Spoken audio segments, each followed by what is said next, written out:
Primera de Corintios, hermanos, capítulo 7. Primera de Corintios, capítulo 7.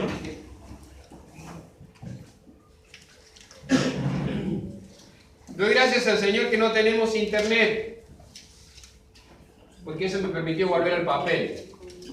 Hacía rato que no predicaba con el sermón sobre el papel acá arriba. Primera de Corintios, capítulo 7, versículos 1 hasta el 21, en esta mañana voy a estar.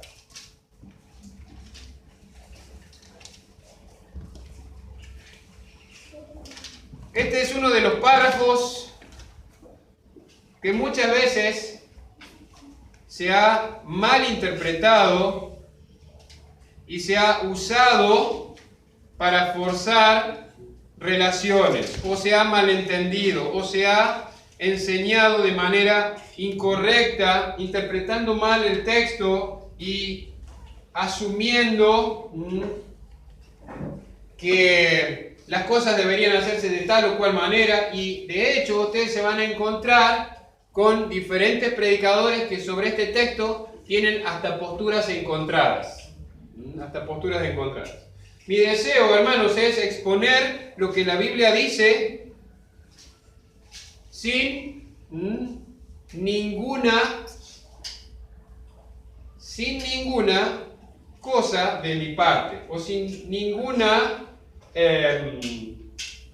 preconcepto, esa es la palabra que estaba buscando, de mi parte. Y de hecho tengo muchos preconceptos que he escuchado o que he sido enseñado, pero realmente al estudiar la palabra de Dios he encontrado de que muchas de las cosas que yo tenía en mente eran preconceptos, cosas que yo había pensado que eran así, pero al estudiar lo que la Biblia dice, encuentro en que en muchos puntos yo estaba equivocado. Y es muy importante, cuando uno se da cuenta que está equivocado, hacer lo correcto, lo que Dios dice. Entonces, 1 Corintios, capítulo 7, versículo 1. Tiene un título no inspirado, casi toda la Biblia dice problemas del matrimonio. En el texto original esto no está.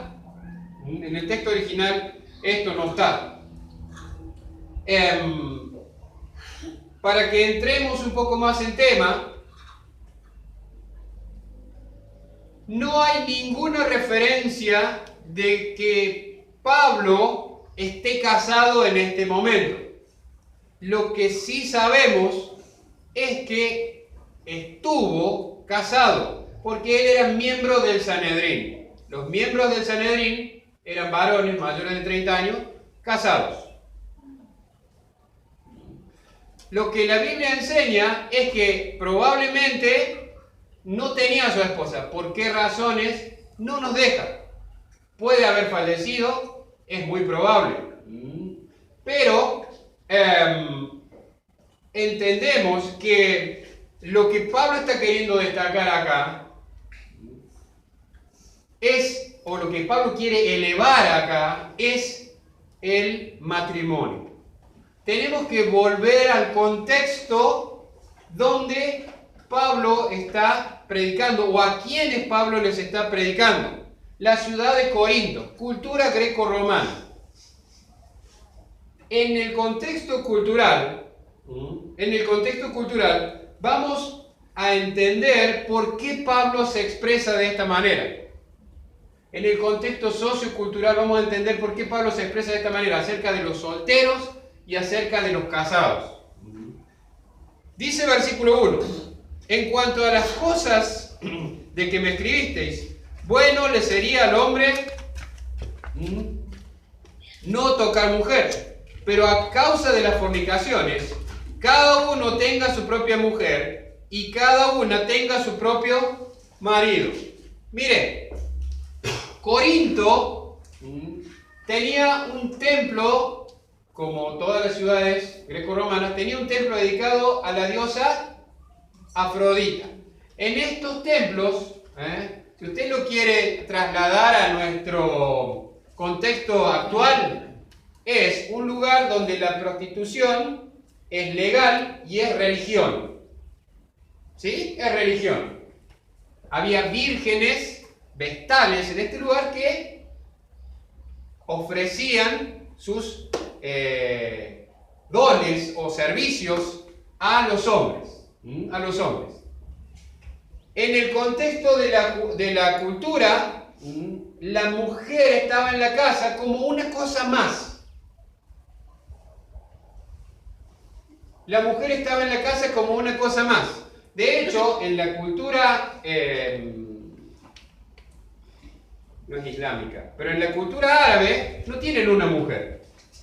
De hecho, lo mínimo que deberían tener, por cómo está organizada la casa de la cultura islámica, son 3 mujeres. ¿Sabía usted eso? Cada una de estas 3 mujeres tiene una función dentro de la organización de la casa. En todo este contexto cultural estaba inmersa la iglesia de Corinto. Lo normal, cuando un hombre quería recrearse, la Biblia habla de que el varón debe recrearse con su mujer. Cuando el varón quería recrearse, se iba al templo de Afrodita. No con su mujer. La mujer tenía funciones reproductivas.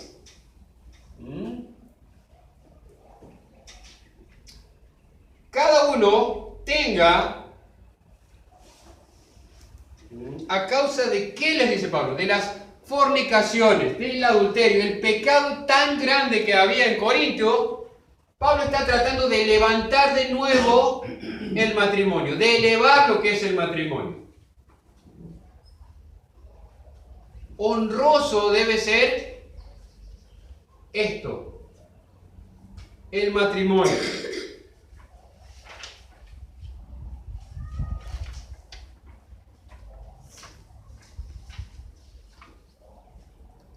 En el contexto, como les decía, de la cultura, había...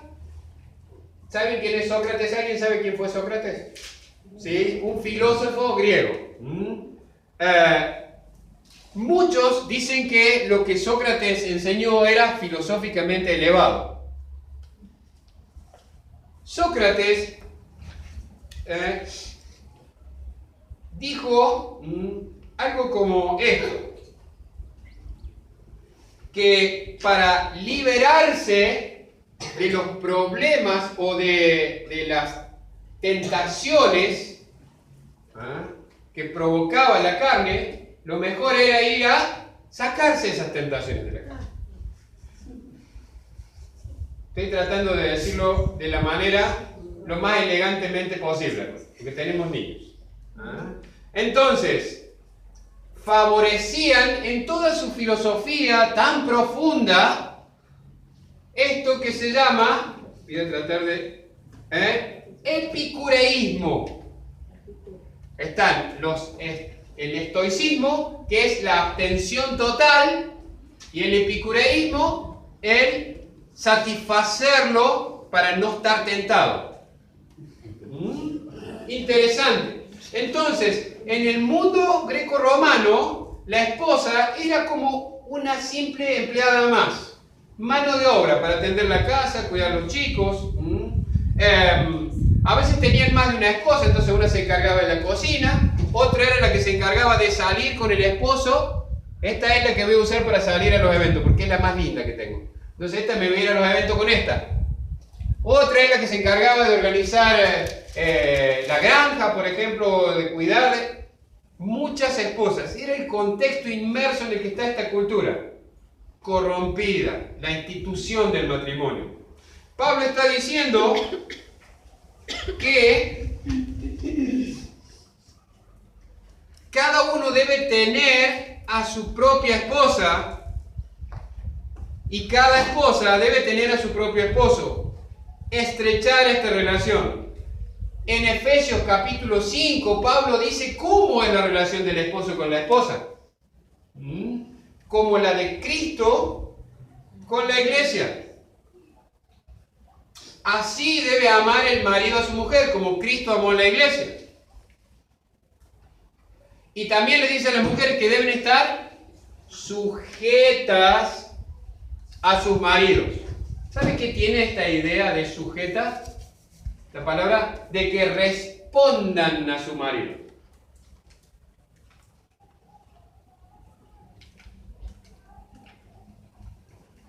Para que alguien responda, alguien tiene que preguntar, iniciar. Tiene que haber un iniciador. Dios puso al hombre como iniciador y a la mujer como ayudante del varón. No a la mujer como iniciadora y al varón como ayudante de la mujer. Muéstreme en la Biblia donde dice, en Génesis, haré ayudo idóneo para ella. Dios creó al hombre y a la mujer a causa del hombre. A causa de un complemento del hombre. Complemento. No un estrado. No algo que donde pararse. Un complemento. Coheredera de la gracia, dice. Coheredera de la gracia.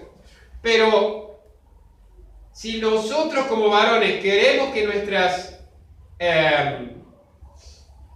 mujeres nos respondan, nosotros debemos iniciar, debemos marcar, debemos ir adelante, debemos guiar.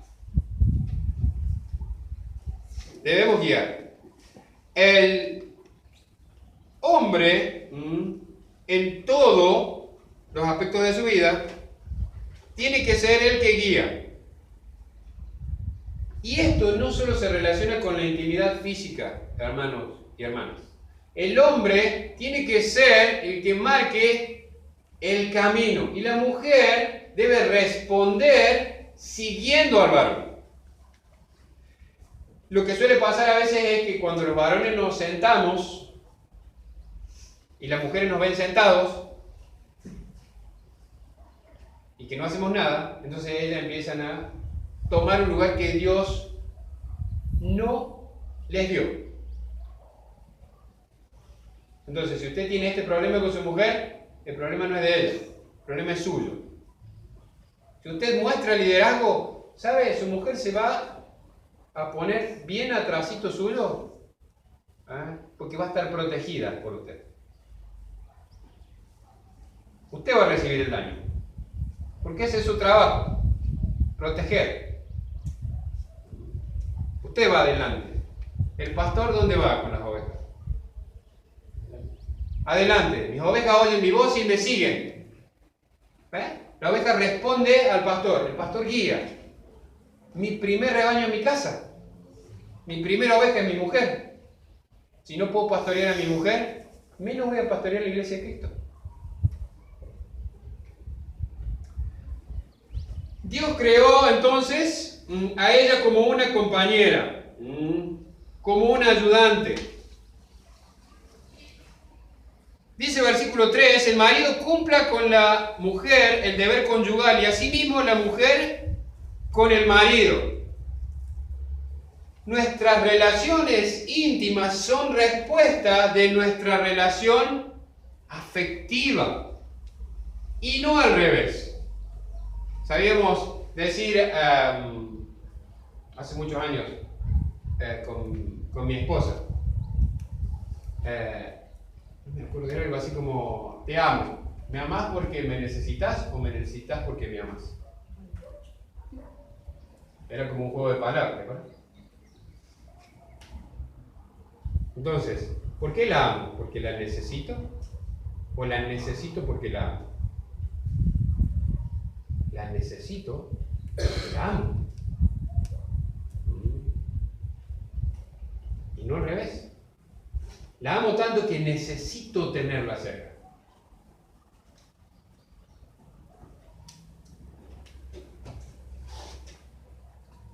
¿Cuándo fue la última vez que le dijiste a tu esposa que la amabas?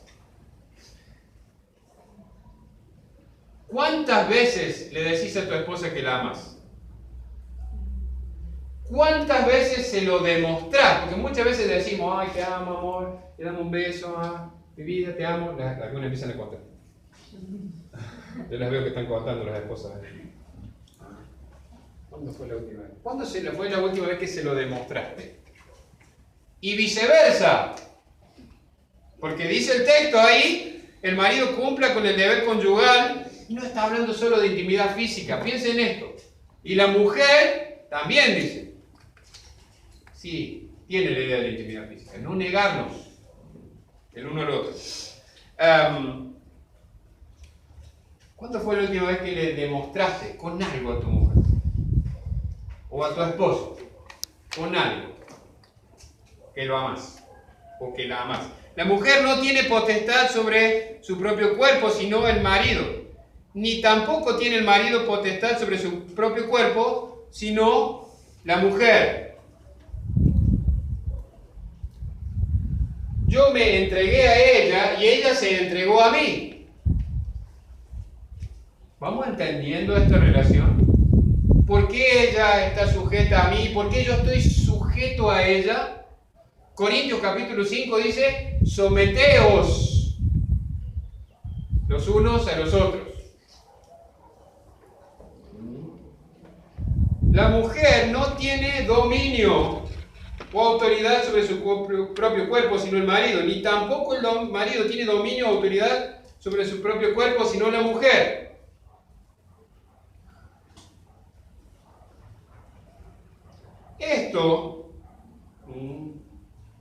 Esto que Pablo está diciendo acá debe hacernos ver que lo que debe empujar o impulsar nuestro matrimonio es el amor. El amor. No el sexo, sino el amor. No el tener una familia, o el tener una casa, o el tener un auto, o una relación económica. Me conviene estar con ella porque tiene un buen trabajo. No, la amo. Y así no tenga ni fideo para comer, la voy a seguir amando.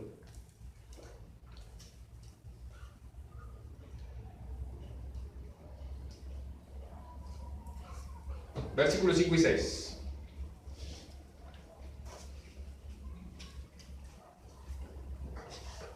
Me moví, digo, ¿qué pasó? Dice, no os neguéis el uno al otro, a no ser por algún tiempo de mutuo consentimiento, para ocuparos sosegadamente en la oración y volved a juntaros en uno, para que no os tiente Satanás a causa de vuestra incontinencia. Mas esto digo por vía de concesión, no por mandamiento. ¿Por qué puede ser que pasemos un tiempo de no tener intimidad los esposos? ¿Cuál es lo que Pablo nos está diciendo? Bueno, pueden hacer esto. ¿Por qué causa deberíamos negarnos? Para tener un tiempo realmente de intimidad y apartarnos de todo. Cuando nos negamos el uno al otro por diferentes causas, ¿por qué nos negamos muchas veces el uno al otro? Vamos, esposo. ¿Cómo? Es la principal causa. Es la principal causa, porque estamos enojados. Es la principal causa. Capricho, pero lo primero es el enojo. Siempre que estamos enojados, o que hay algo que me tiene enojado con mi esposo o con mi esposa, hace que me niegue. Y la Biblia dice, no se ponga el sol sobre vuestro enojo. Y si estamos enojados el uno con el otro, Satanás va a estar ahí. Sí, es un desastre. No sirve para nada. Mira, esta es mejor. No hay nadie mejor para vos que tu esposa.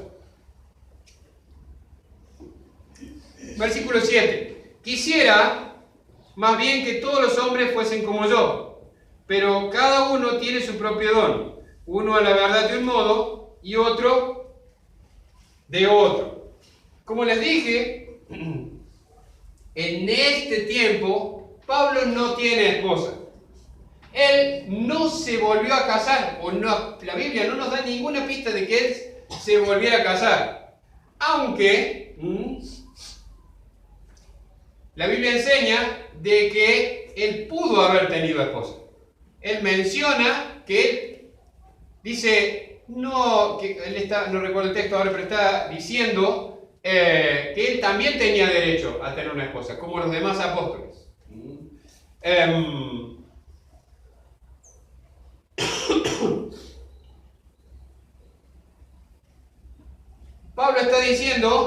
acá de nuevo el 7, quisiera más bien que todos los hombres fuesen como yo, pero cada uno tiene su propio don de Dios. Uno la verdad de un modo y otro de otro. Jesucristo dijo que hay muchos hombres que pueden quedarse sin casar, que pueden contenerse. Otros se contienen a causa de que están incapacitados físicamente. Y otros, como en el caso de Pablo, él decidió no volver a casarse a causa del ministerio. Pablo podía dedicarse de tiempo completo y salir así en cualquier momento para un lado o para el otro, a causa de que no tenía una familia, una esposa, hijos, que tenían que viajar con él.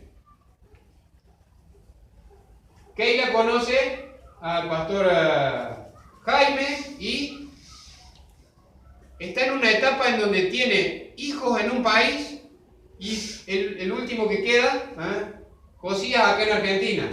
Y es bien difícil, yo pienso en él y en cualquier otro misionero que ya tiene hijos en otro lado, en lo difícil que debe ser, y escuchaba hablar a la hermana Amy, como el corazón, sí, está acá en Argentina en hacer la obra de Dios, pero también está allá con sus hijos que están grandes y que muchas veces necesitan del papá y de la mamá, pero no están allá. Mudarse para un misionero. Conozco misioneros que tienen muchos hijos. Y moverse rápidamente para un lado o para el otro no es fácil. Imagínense los Edison, por ejemplo. 8 hijos, no 8 hijos. No 8 personas, 8 hijos.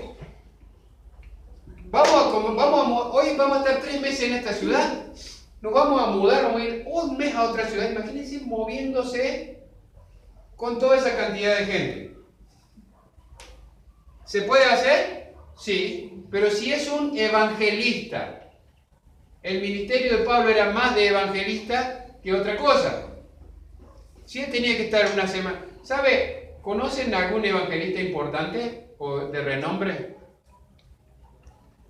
Hay uno que está muy conocido en Argentina, que es Pastor Ezequiel Salazar. Él contó su testimonio de que viaja mucho. Viaja varios meses al año, que no está en su casa. No ve a su esposa, no ve a sus hijos, no está en la iglesia de la que es pastor, porque está predicando en diferentes conferencias. Es un conferencista. Él está viajando muchos meses del año. ¿Y con quién viaja? ¿Con toda la familia? No, viaja solo. Entonces, Pablo había tomado la decisión de no volver a casarse a causa del ministerio. A causa del ministerio. Pero este era algo que él había decidido. No está diciendo de que todos los hombres deben hacer esto. Había que tener un don, que es el don de continencia.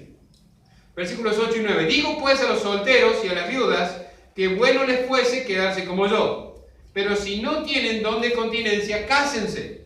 Pues es mejor casarse que estarse quemando. Hay una versión que dice, es mejor casarse que consumirse en la pasión o en el pecado. Versículo 10 y 11 dice, porque a los que están unidos en matrimonio no yo, sino el Señor, que la mujer no se separe del marido. Y si se separa, quédese sin casar o reconcíliese con su marido, y que el marido no abandone a su mujer. Y acá entramos en uno de los textos que muchas veces se esfuerza para obligar situaciones.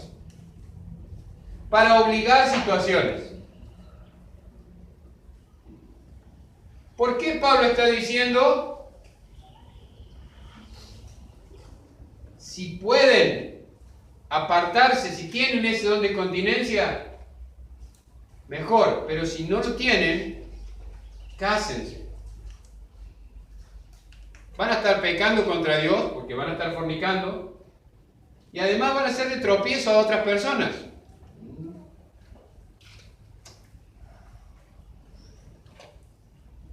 Alguien que está juntado, porque ahora se usa juntarse o irse a vivir juntos. El matrimonio cayó en desuso en nuestra época, una institución que está en desuso. No, ¿para qué te vas a casar? Si te divorcias, esa es la mayoría de las veces que yo escucho con las personas, no, ¿para qué me voy a casar y si me divorcio? Así me dijo un joven un día, déjala ahora, le digo. ¿Por qué? Me dice, porque vos ya estás planeando en tu cabeza separarte. Vos ya lo pusiste como parte de lo que puede llegar a pasar. No existe el divorcio. Puedo fallecer en un accidente, pero no existe el divorcio. No entendieron.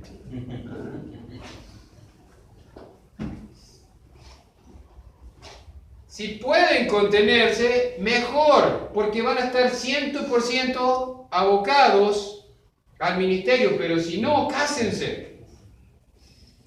Cásense. Este es un mandamiento concreto de Dios, versículos 10 y 11. Versículos 10 y 11. Dice que el matrimonio no se separe. Y si se separan, quédese sin casar. Entre creyentes no deberían separarse. Pero lleguemos al punto o al caso en el que se separaron. ¿Qué dice la Biblia? ¿Qué manda Jesucristo? Quédese sin casar, porque si usted se casa, está cometiendo adulterio.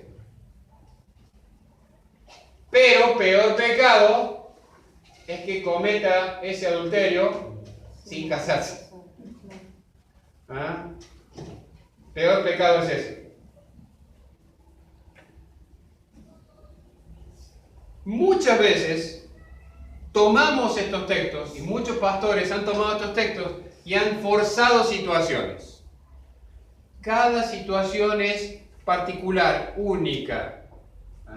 No se puede tomar decisiones o aconsejar sin conocer cada una de las situaciones particulares. Versículo siguiente dice...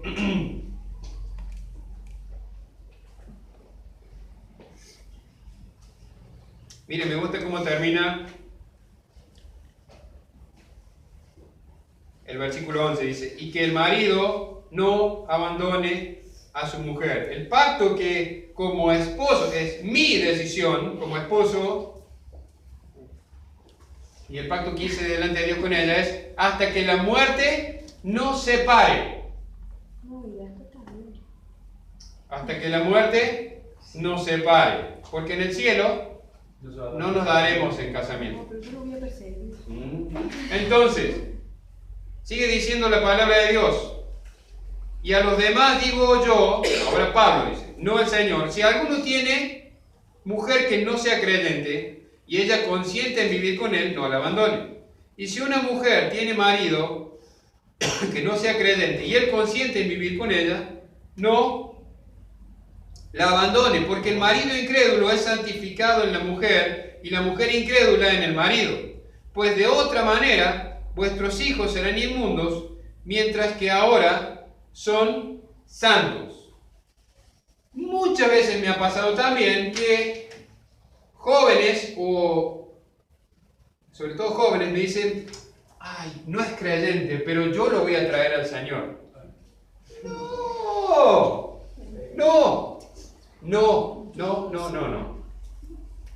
Pero está ahí. Dice, cuando me case con él, como yo soy creyente, yo lo voy a traer a Cristo. No. Dice, si ya estás casada y recibiste a Cristo, si ya estás casada o casado y recibiste a Cristo, y tu marido o tu mujer es incrédulo, no lo abandones. No te separes.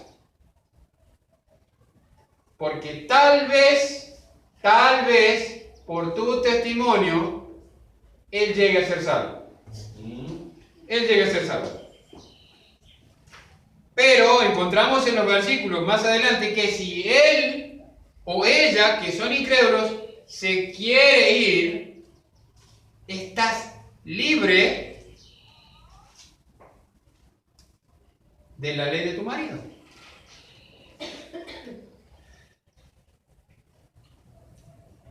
Mire, pero si el incrédulo se separa, sepárese, pues no está el hermano o hermana sujeto a servidumbre en semejante caso, sino que a paz nos llamó Dios. Porque ¿qué sabes tú, oh mujer, si quizás harás salvo a tu marido? ¿O qué sabes tú, oh marido, si quizás harás salva a tu mujer? Entonces, muy importante lo que Pablo está diciendo acá. No esté buscando separarse, o no estemos buscando separarnos, y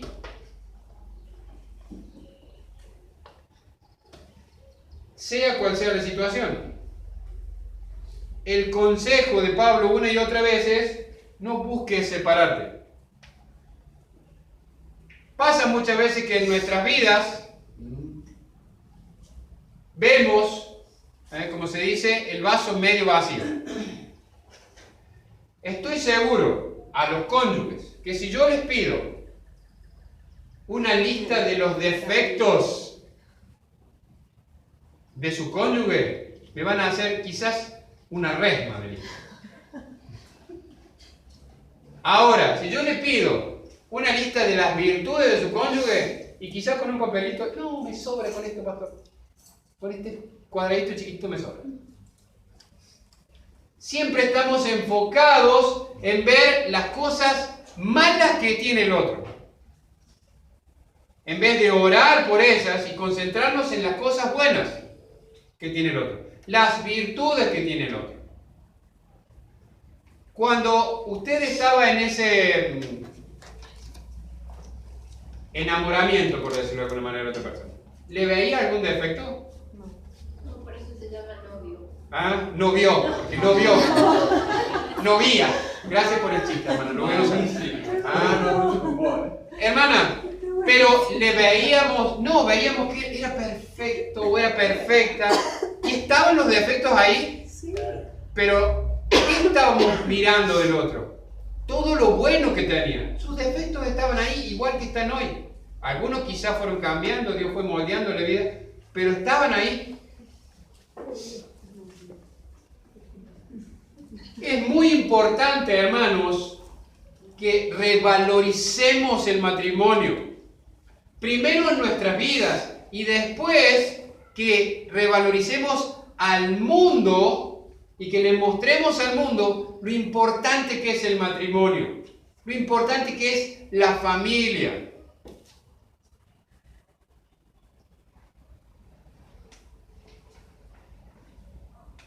¿Saben por qué la gente no se divorcia en estos días? ¿Por qué cada vez hay menos divorcios? Sale caro. Porque la gente no se casa. Ah, porque no se casa. ¿Saben por qué hay familias donde tienen 4 o 5 hijos de diferentes padres? Porque no hay compromiso, porque se ha perdido o se han alejado las personas de la palabra de Dios. Si las personas conocieran a Dios y la relación de Dios con la iglesia y lo importante que es para Dios el matrimonio, esto cambiaría. Y eso también es responsabilidad de nosotros el compartirlos. Versículo 17. Pero cada uno, como el Señor le repartió y como Dios llamó a cada uno, así haga. Esto ordeno en todas las iglesias. ¿Fue llamado a alguno siendo circunciso? ¿Qué es el circunciso? ¿Fue llamado a alguno siendo incircunciso? No se circuncide. La circuncisión nada es y la incircuncisión nada es, sino el guardar los mandamientos de Dios. Cada uno en el estado en el que fue llamado, en él se quede. ¿Fuiste llamado siendo esclavo? No te dé cuidado, pero también, si puedes librarte, procúralo más. Hermanos,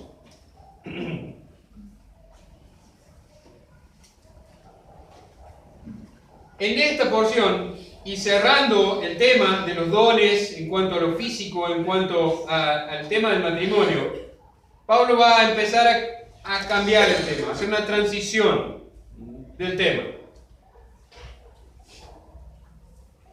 Muchas veces Pablo, a lo largo de cada una de las cartas que escribió, resaltó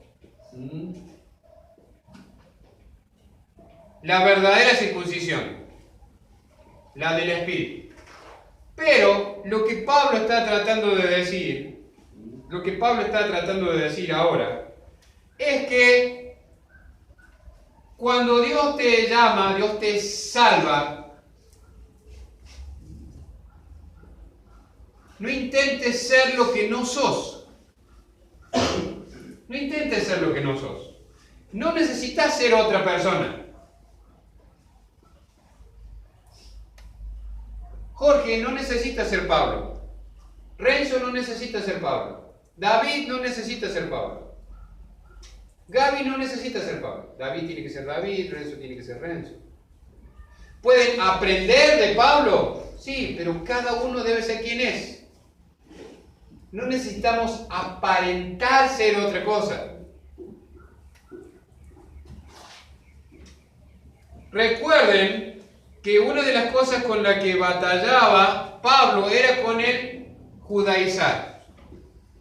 Una de las cosas que estaba pasando es que los judíos creyentes decían que además había que cumplir los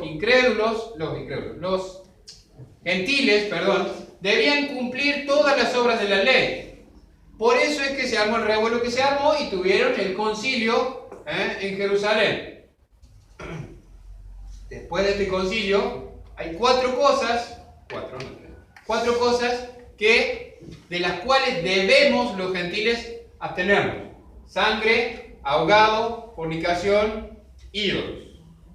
Esas cuatro cosas, dijo el concilio por medio de el apóstol Santiago, mandaban a los gentiles que se abstengan. Por lo demás, dice, pasadlo bien. No tenemos que cumplir la ley de Moisés. No tenemos que circuncidarnos, porque ya hemos sido circuncidados espiritualmente. El día de la salvación. El día de la salvación. Si sos judío, seguís siendo judío, pero creyente. Si sos esclavo en el contexto o estabas bajo servidumbre, quédate sirviendo a tu amo. Si podés ser libre, mejor. Pero si no, quédate ahí. Quédate ahí. Muy importante es que entendamos que cuando Cristo murió en la cruz por nuestros pecados, Él nos libertó para ser esclavos. ¿Pensó en esto?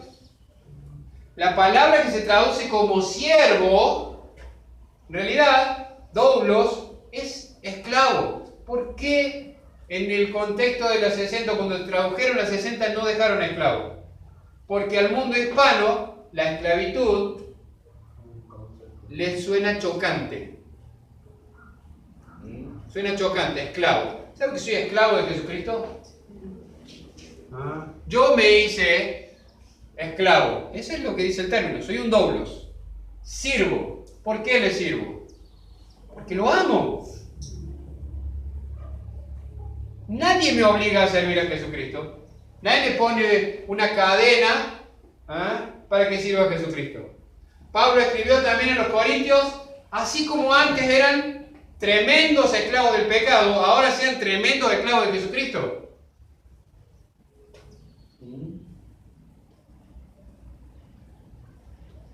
Cuando ustedes estaban entregados al pecado, ¿intentaban zafarse de ese pecado?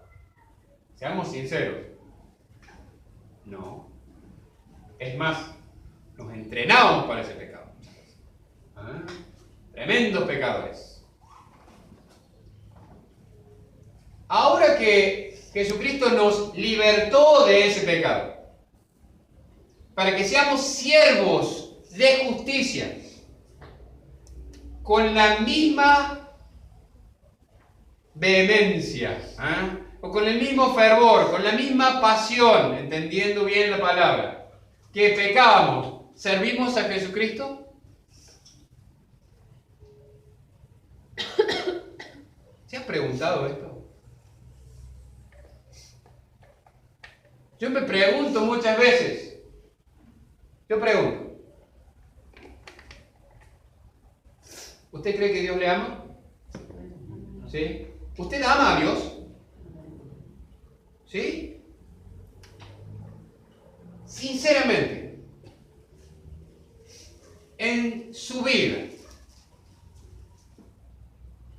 servir a Dios, ¿en qué lugar está?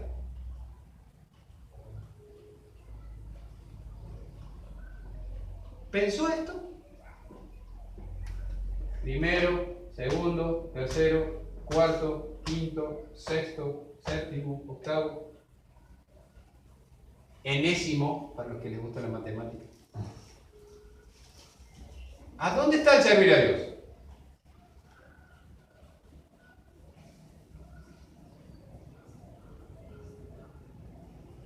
Si yo le preguntara con toda sinceridad, delante del Señor,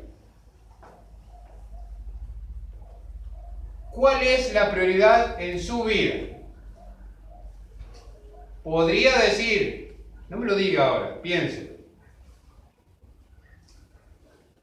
Podría decir, servir a Dios.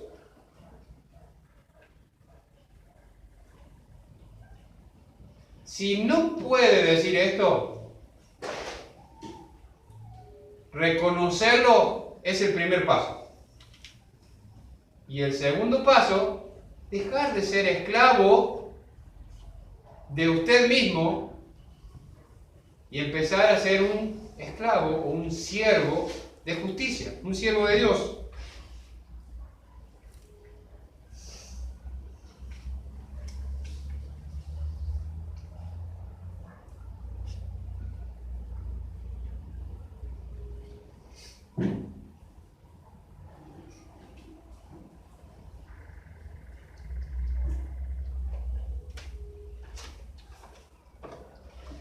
Quiero terminar con algo.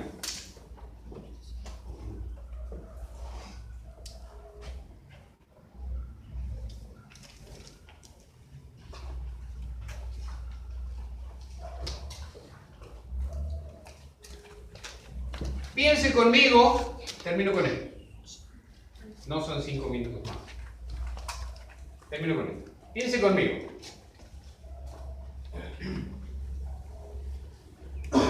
¿Alguien vio la película La Pasión de Cristo? Sí. ¿Sí? Es bastante aproximada al tipo de flagelación que hacían los romanos en ese tiempo. ¿Usted cree que Jesucristo sufrió todo lo que sufrió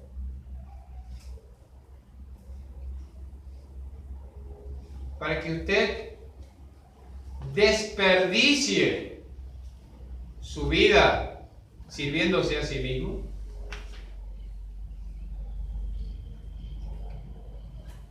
Cada vez que yo escojo hacer mi voluntad en lugar de la voluntad de Dios,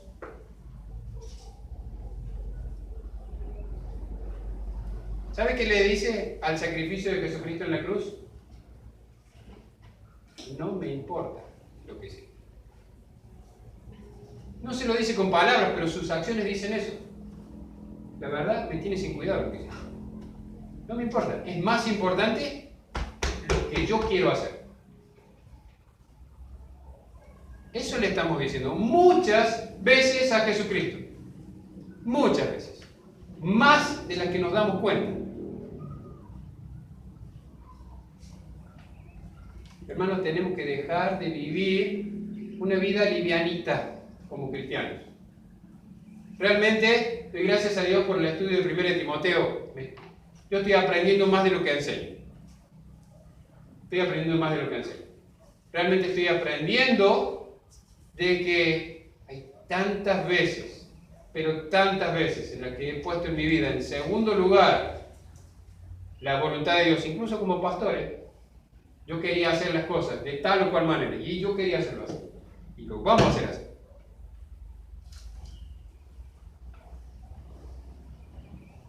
Pensamos en esto a diario. Usted se levanta a diario y piensa, Dios, ¿qué querés que haga con mi vida? O se levanta, se traga el desayuno y sale a pasar por la vida. ¿Para qué Dios lo dejó vivo en este mundo? ¿Alguien me podría decir para qué está usted en este mundo? ¿Para? Sí. Para darle la gloria a Dios. ¿Tu vida da la gloria a Dios? A veces tal vez. Muchas veces no. Algunas veces sí. ¿Cómo damos la gloria a Dios? Llevando el Evangelio. ¿Estamos llevando el Evangelio? Las personas saben que están muriendo sin Cristo y se van al infierno. Tus amigos, tus conocidos, tus compañeros de trabajo.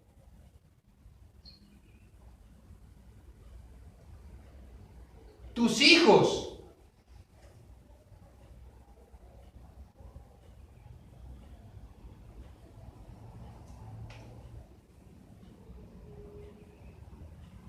Estás capacitándote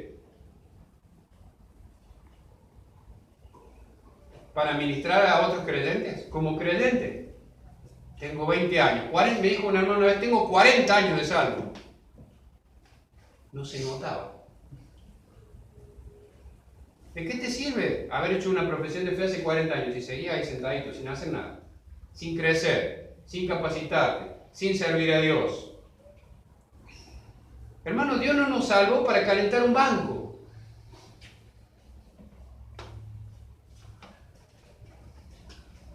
Si no está sirviendo, piense. ¿Cómo ellos, los más chiquitos,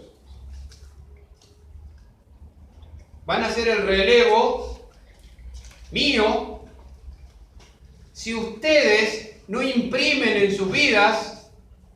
Ustedes son los padres, ustedes son la primera enseñanza. ¿Saben qué ejemplo van a seguir sus hijos? Principalmente el de ustedes.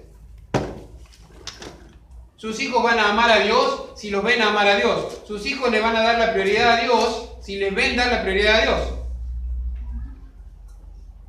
Por eso es tan importante el matrimonio exaltado al nivel de Cristo. Por eso es tan importante la familia exaltada al nivel de Cristo. Por eso es tan importante que el esposo tome el lugar del esposo y la esposa tome el lugar de la esposa. Porque si cada uno de nosotros dejamos de vivir familias como el mundo vive y empezamos a vivir nuestra familia como Dios quiere que la vivamos, hermanos, el impacto que vamos a tener en nuestros hijos es tremendo. Nuestros hijos van a desear servir a Cristo. Si vos le preguntás a tu hijo, sinceramente, ¿qué quiere ser cuando sea grande? ¿O qué quiere hacer cuando sea grande? ¿Te respondería tu hijo, servir al Señor?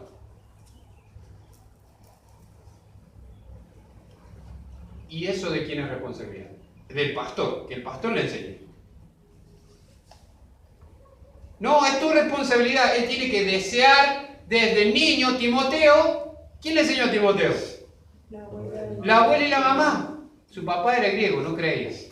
Pero si el papá es creyente y la mamá es creyente, ese niño debe aprender desde chico a desear servir a Dios.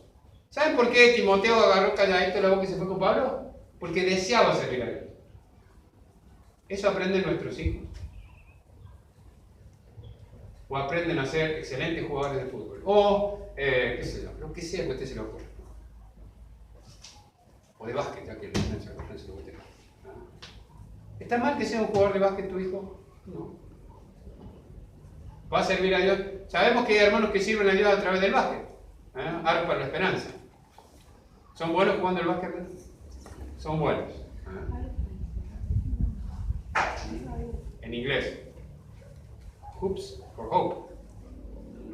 Entonces, hermanos, Pablo nos ha dejado una excelente enseñanza en el capítulo 7 acerca de lo importante que es el matrimonio. Lo importante que es el matrimonio bíblico. Lo importante que es que cada uno de nosotros, el esposo y la esposa, ocupe la función que tiene que ocupar. Que los solteros vivan vidas como las deben vivir. Que las viudas vivan vidas como las tienen que vivir. La familia, cada aspecto de la familia, el modelo bíblico de la familia es lo que tenemos que tener presente en nuestras vidas. No el modelo del mundo. Nuestra comunión íntima con Dios. Nuestro estudio de la palabra. No lectura de la palabra. Estudio de la palabra. Jesucristo dijo, escudriñar las Escrituras. No dijo, lean las Escrituras. Estudien, conozcan al Dios al que dicen amar. Vuelvo a la relación y termino con esto. Cuando estabas intentando halagar a la que es hoy tu esposa, ¿no te encargabas de saber qué era cada cosa que exactamente le gustaba para proveerla? Le gustan las rosas. Y siempre voy a caer con una rosa. Le gustan los bombones, los Ferrero Rocher. Y la sacaba de donde no tenía. Hace mucho que no te regalo uno. ¿Pasa? Sí pasa.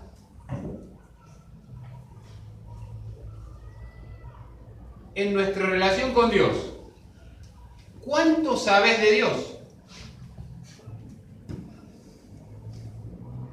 ¿Te interesa saber de Dios? ¿Saben cómo muestro que amo a alguien? Porque me interesa ese alguien. Si yo les pregunto, ¿aman a Dios? Sí, todos amamos a Dios. Mentira. Si lo aman, buscarían conocerlo.